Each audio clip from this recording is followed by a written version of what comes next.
Hi, I'm Campbell, and this is my partner in adventure, Gemma.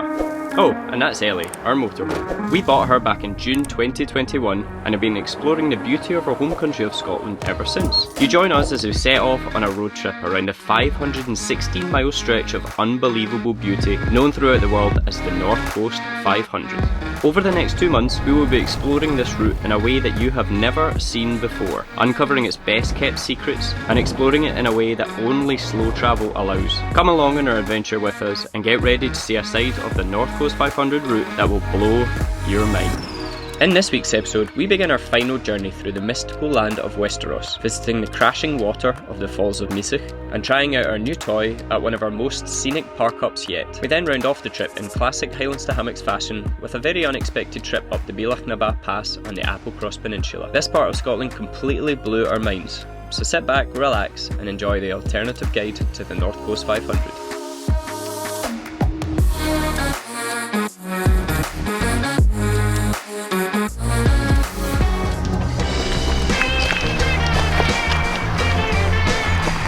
So the weather has perked up a lot today and we felt like we couldn't leave Ullapool without heading up to see the best view over the town. So we're heading up Ullapool Hill. It's about a 4.5 kilometre walk and about 230 metres elevation, so it's not too bad. Beautiful day for it and good to get out and get a bit of exercise. Come on, you can do it. It's the last push to the summit. And now one thing that we have noticed since we came out of our isolation is the change in colours. It literally feels like we've come out of a hibernation because we just like got into the car and started driving and all of a sudden everything that was like green has turned orangey brown and it's really beautiful, to be honest. I know that that's everything dying but actually the colours are really, really pretty. And we made it! Woo-hoo. What a view! Absolutely breathtaking. All the way around 360 degrees. You can see the loch on that side, you can see Loch Broom behind us. Mountains everywhere. I know, stunning. It's a really nice walk actually. Pretty easy, relatively quick. 250 metres in total in height. Good little way to dust off the old lungs, get us back into the Munro Bagging Way. Yeah, it's a lot smaller than a Munro, but we'll get there again. Yeah, well done. My taste is returning and it's never tasted so good. Yeah, this is definitely the best reason for going hiking, is that you get to eat chocolate bars afterwards. That's the only reason I do it. The views are okay, the chocolate bar, top notch.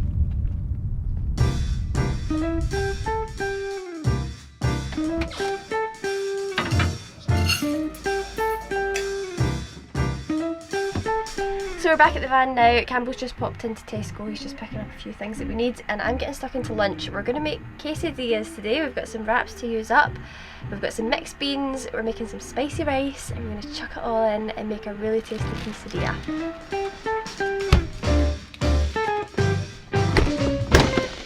Hello!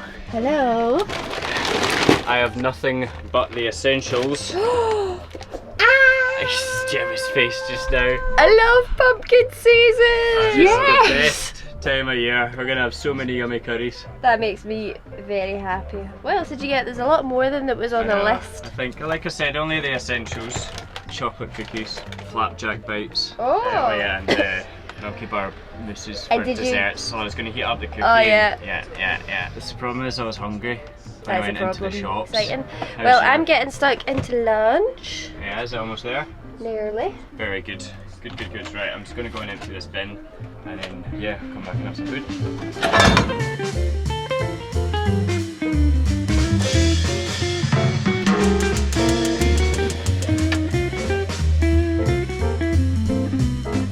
Here you go, Bubs. Oh, yum! How good I'm so excited. Enjoy your quesadilla, a little bit of cheese, beans, rice, all the good stuff.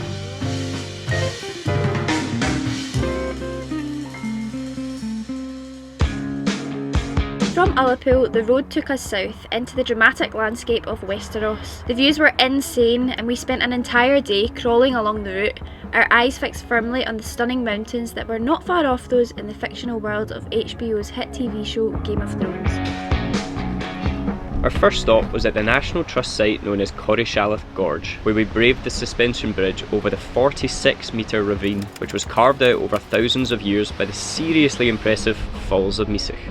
We then continued our meandering path south, and as the winter sun began to set behind the hills, we found a spot to park up for the night. This spot's just absolutely perfect, I think. Very pretty. Very picturesque. We're just driving along the road and obviously spotted it at the side and just couldn't resist a wee pull in. Overlooking a loch, 4G signal, everything you need. Beautiful sunlight glowing up your face. I know, check that out. My feet and my bonny Scottish floor. And this perfect sunlight just gives us the best opportunity to try out a new toy that we've been absolutely dying to use for the past few weeks, but it's just been non-stop rain. How cool is this? It's a proper little desktop wood-fired pizza oven. It's got a stone base and everything. We've been wanting one of these for so long, and then we reached out to Uni and he decided to send us one as a little present, so shout out to Uni. We are absolutely obsessed with pizza. It was like the main highlight of us when we were travelling around Europe, and cycling in Italy was just the fact that we could eat pizza and not feel guilty about it. Very, very excited with this.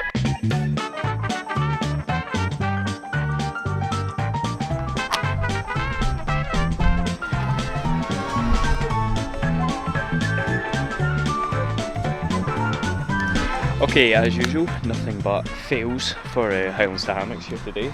We realised that we didn't have firelighters, so we're having an absolute nightmare trying to light this pizza up, and it should be so simple. Like, we watch so many YouTube tutorials, you literally put the pellets in, put the fire starter on top of it, and then you eat pizza and smile and wave at the camera, but you know, obviously we're not having that good luck. Never that straightforward. I've like half started making the pizza, but now I don't really know whether to finish it. I know. Because we don't know whether or not we can get it We've working. got one saving grace. We've still got a fire pit and some leftover firewood from when we went to Sandwood Bay. So we're just going to start up a little fire on that, try and transfer some of the embers from there onto the pellets instead, and crossing our fingers if it works, because that sun is getting very low and I really want pizza tonight.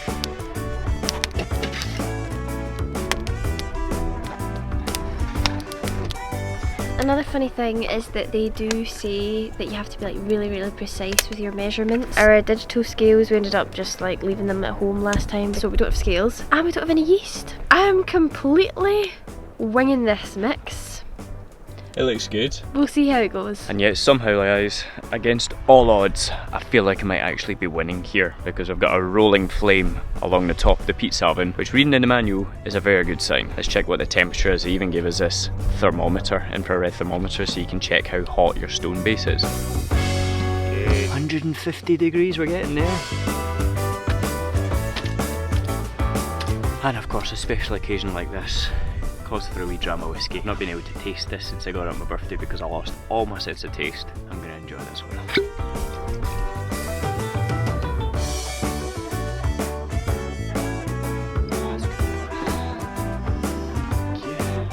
Hey, this is pizza with a view. Oh my lord. It's not the most shapely pizza in the world. Practice makes perfect. I'm pretty happy with that. I'm pretty chuffed. Time to add the toppings. So what do we have? Sauce. Peach. Campbell, that's for both. That's all the mozzarella there is. I know. Is that not half? Don't get between Gemma and our cheese. Cooking nicely. Oh, I hope so. If this is a mess up, this is your pizza. Okay. Oh, look at that. Look at that. Is the fire supposed to come out the back? Oh, wow. That looks amazing. Bellissimo. I'll give you this one, babe. There you go, baby. Yes, that's amazing. Alright, good pizza. That Oh is wow, good. so we've got a full pizza here, one more in the oven just now, and just look at the view. Doesn't get much better than this. This is where they say the West is best. Absolutely incredible. Already packing, come with me. I'm not really asking. We'll get away to a place where we don't know.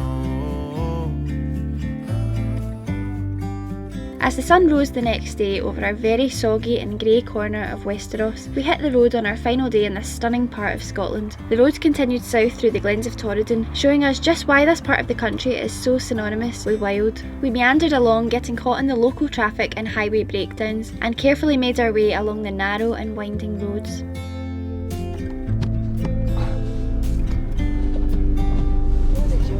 And that is the joys of driving on these tiny little roads. We were so lucky there. It just happened to be beside a bloody massive place. A big one. So after a lot of consideration and reading up online, we've decided to take the alternative route to the Bealach to get to Applecross.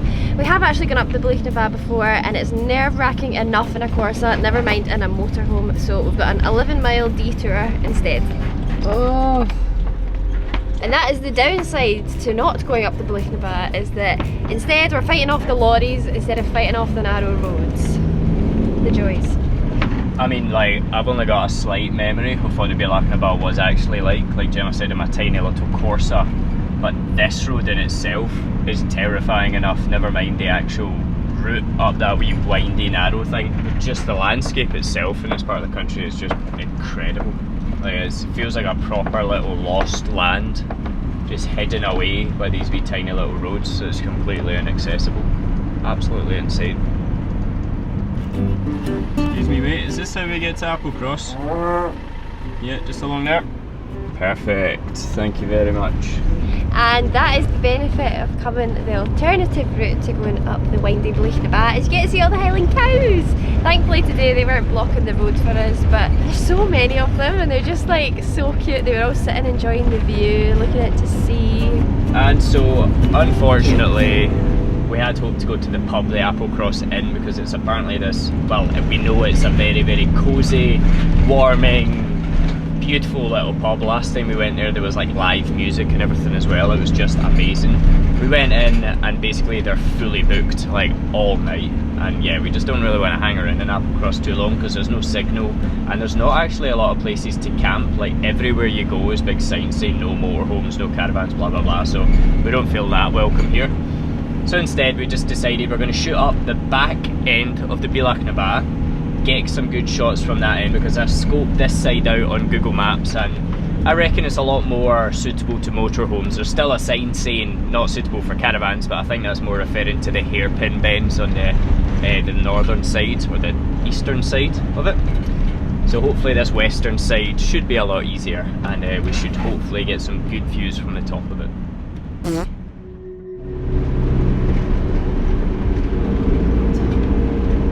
Oh my god. I went on Google Maps Street View. I think they've changed the layout of this road.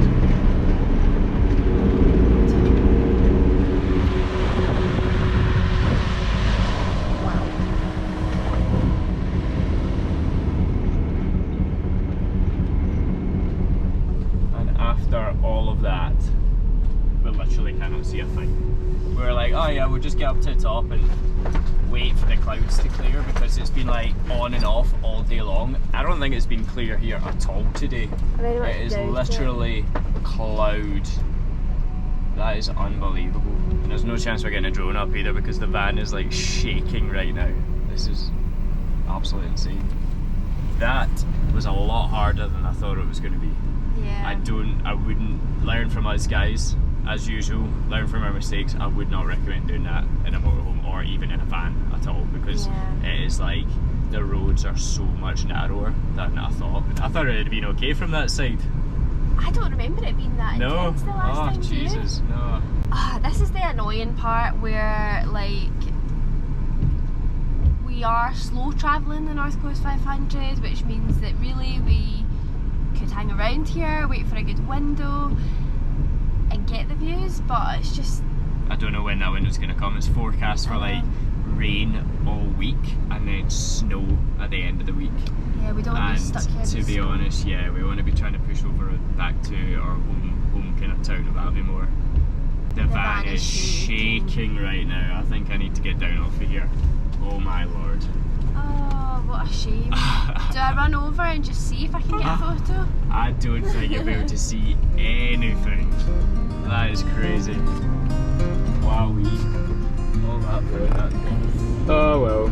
I was so excited to show you guys the view from the top there, but I guess that's just the reality of, you know, Scotland, travelling Scotland in the off season in winter is just, the weather is just ridiculous.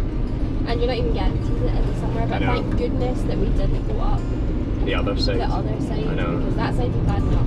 Yeah, I guess we just need to find another way to end this video on a high. So let's see where we wind up. We can't lie when we say we were disappointed with the ending that this turned out to be for a road trip of a lifetime. But I guess that is just life. As the saying goes, it's not about the final destination, but the journey that you experience along the way. Just like any other epic tale, our journey was filled with unforgettable highs and some pretty serious lows. It was filled with friends well met and memories that will stick with us forever.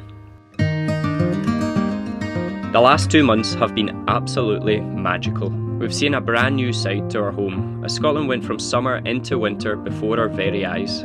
We have done things that we have never experienced before, and reignited passions that we forgot we even had. Despite touring this route before, simply by slowing down and exploring each area with greater awareness of the sights that are there to behold, we have fallen deeper in love with our home country than ever before.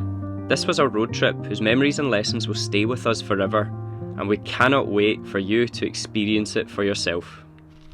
And well, I reckon that's a pretty good scene to end the video. I think so. I think when we left you last, it was like pouring with rain, absolutely miserable. And then it got noticeably colder, and that turned into snow. Thankfully we haven't had to drive through any snow, but it has fallen on top of the mountains here in the Cairngorms. And we just couldn't say no to going into a little dip. I think Campbell would have said no. He actually jokingly said to me, let's go for a swim. And I was like, how can we say no? Now I'm outside, I'm a bit like, it's cold, but it's going to be so worth it because look at that view. I feel like I say this all the time, but it's beautiful. I should actually catch us up, as since we saw you last, we decided to head to our kind of home base of Aviemore, and we've just been chilling out in the van for the past few days, catching up on work. We've been trying to desperately get this book finished, which we're doing really well on, and we're very excited how that's coming along. But yeah, it was sunny today, and we just decided to come out and enjoy this stunning view. It is absolutely beautiful. And I don't think there's a better way to round off any video than going for a little paddle. And so, yeah, just like that, our road trip's come to an end. I know, I can't quite believe it. 2.5 months. I know, 2.5 months of touring around the north coast of Scotland, living in our van in some of the most remote parts of the country, and yeah, it was a hell of an experience. We had a lot of mishaps and a lot of mess ups, but a lot of good memories and a lot of good times as well, I think. Absolutely. And yeah, if you've not already pre-ordered it, guys, our Destination NC500 book is going live at the end of November, and that's all we're doing for the next couple of weeks, putting the finishing touches into that, and I'm so excited to share it with you guys. It's going to be absolutely incredible. Yeah, it's been a lot of hard work, but it's going to be so worth it. We can't wait till we can actually hold a physical copy of our own book. Future plans? We don't actually know. Yeah, literally this is the first time in a long time that we've not actually had a future goal to drive towards, which is exciting and also a little terrifying, to be honest. We're going to be spending the next couple of weeks, like we said, in Aviemore. We've got a lot of work to do there, but coming into winter in Scotland while living in a van, I'm sure it's going to have a whole new set of challenges, and whatever they may be, I'm sure we can overcome them. But yeah, who knows, you need to stay tuned, watch this space to find out where our next adventures will be taking us. So as always guys, if you enjoyed watching this video, please give us a big thumbs up, let us know that you enjoyed it, leave us a comment, let us know what you thought about the North Coast 500.